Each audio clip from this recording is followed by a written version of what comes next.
Welcome to Headline Focus, live here on Core Politics with me, Rob Double. It is Tuesday the 19th of September 2017, and with the time coming up to 10 minutes before the start of the working day, let's have a look at what's making the headlines today. So let's start off with RyanAir, as you can see in the Mirror, the Mail and the FT. RyanAir boss Michael O'Leary has promised compensation for the 400,000 passengers that are going to be affected after the airlines decided to cancel flights over the next 6 weeks. Now, they announced which flights are going to be cancelled last night in a big long list, so covering a huge number of flights and a huge number of destinations and people.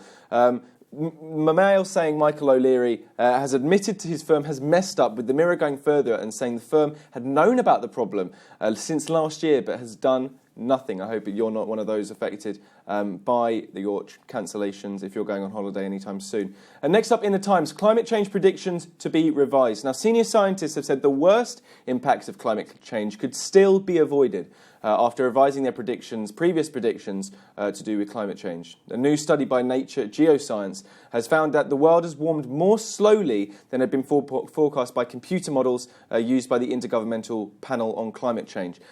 Cuts in emissions are still needed, however, and affirmative action is needed to tackle climate change. However, issues such as emissions are believed to have been overstated in those computer models. Let's look in focus then at the main story today, which is May versus Johnson over Brexit, a bit of a Brexit power struggle. So we're looking at the Telegraph and the The Telegraph leads with their column by Lord Hague, former Tory grandee.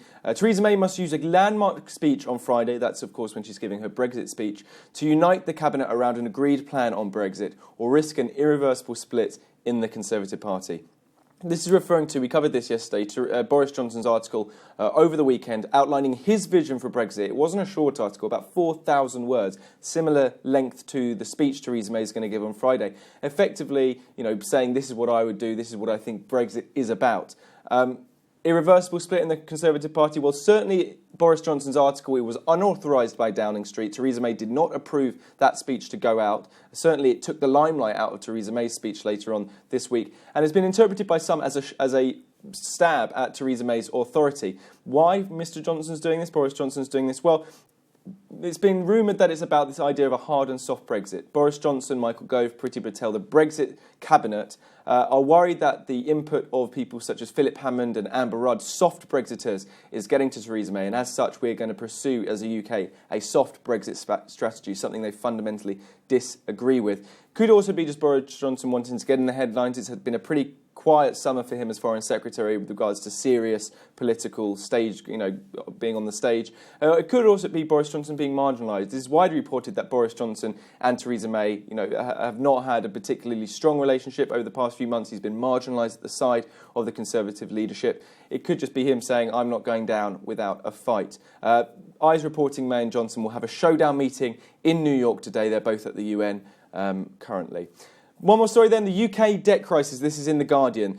Watchdog urges action as millions of households rack up mountain debts. Now, the Money Advice Service has warned that the government needs to urgently step in and help tackle the mountain of debt being racked up by the most valuable consumers in the UK. The number of people with debt problems, it's saying, is at 8.3 million people. That's it. That's all the latest. You're up to date now. Don't forget you can find all the latest on what we're doing here on Core Politics on our Facebook page and on Twitter just here. But from me and all the team here at Core London, have a fantastic Tuesday.